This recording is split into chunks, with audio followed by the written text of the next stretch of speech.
Guys সবাইকে স্বাগত। দেশের গাছ থেকে যে আমগুলা পেরেছিলাম সেই আমগুলো এখন মাশাল্লাহ সব পেকে যাচ্ছে একটা একটা করে। তো আজকে বেশিরভাগ আমি পেকে গেছে। তো সবাইকে একটা কথাই বলবো, বেশি বেশি গাছ লাগান, পরিবেশ বাঁচান। আর এই আমগুলো একদম ফ্রেশ, কোনো কেমিক্যাল নাই, কোনো কিছুই নেই। আমার ছোটো ভাই লাগাইছিল, তা আল্লাহর অরুসিলে আমরা অনেকেই একদম ফ্রেশ আম পাচ্ছি। তো ওর জন্য দোয়া করি আল্লাহকে আরও ভালো রাখুক, বড় করুক। তো আপনারা দেখেন এই আমগুলো তো এখন আবার একটু কেটেও দেখাচ্ছি ভিতরে কালারটা কীরকম আসতেছে।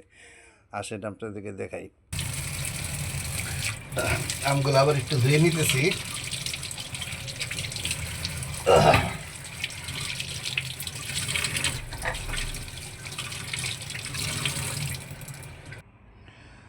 বিসমিল্লাহির রহমানির রহিম।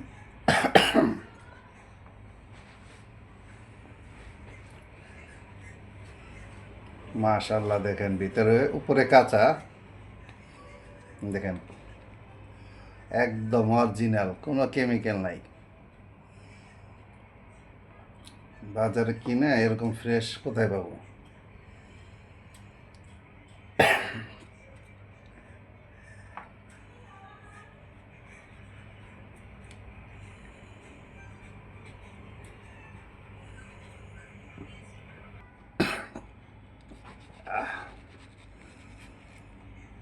দেখেন, আরে পুরাই আম, বিসি কইডার।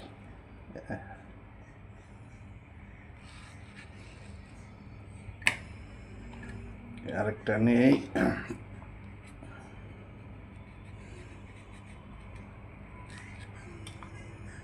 এটা আদা কাঁচা।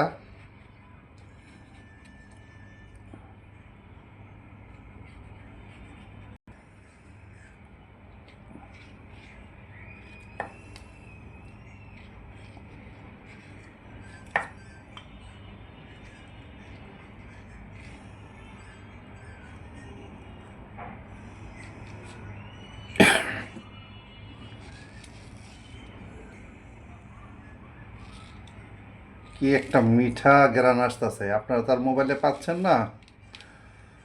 আমি কাটতেছি, আমি বুঝতেছি। আর দেখেন এটা দেখেন গাইস, এটা যে অরিজিনাল বোঝাই যায়। দেখেন আজকে এটার ভিতরে হালকা এই যে পোকা হয়েছে, কি কারণে? এটা কোনো কেমিক্যাল বা কীটনাশক দেওয়া হয়নি। কীটনাশক বা অন্য কোনো কেমিক্যাল বা বিষাক্ত কিছু স্প্রে করলে এ পোকাটি হইতো না। একদম যা পাচ্ছি দেশের, বলতে দেশের একদম খাঁটি মাটির, কোনো ভেজাল নাই। এটাকে বলে ব্যানানা আম। দেখেন একদম গ্রিন পারছিলাম। আর ঘরে এমনি পাকাইছি, কোনো কিছু দেওয়া না যে ওই যে কি একটা কীটনাশক আছে দিলে পাইকা যায়। ঘরে রাখছি এমনি একা একা পাইকা, দেখেন কালার এসে গেছে। এটা যদি আরও 2 দিন রাখি আরও কালার আসবে। তবে ইনশাল্লাহ আরও যে কয়েকটা আছে ওইটাও আবার ভিডিও দেখাবো যে ওইটা কীরকম পাকলো।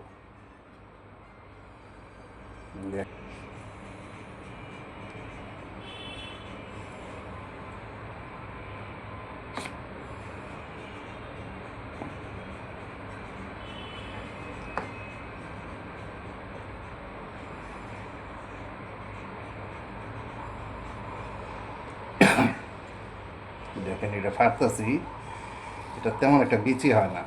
বিচিটা হইলো খুব পাতলা। এই দেখেন এই পাশে কাটলাম, এই যে পাশে দেখেন কতখানি ডাবায় কাটলাম। দেখেন পাতলা একটা, এই দেখেন কতটুকু পাতলা। তবে এই গাছটা অনেক ভালো, খুব তাড়াতাড়ি ফলন আসে, খাইতে খুব স্বাদ। তো গাইস আজকে এই পর্যন্তই। ইনশাল্লাহ আবার কোনো নতুন ভিডিও নিয়ে আসবো। আল্লাহ হাফিজ।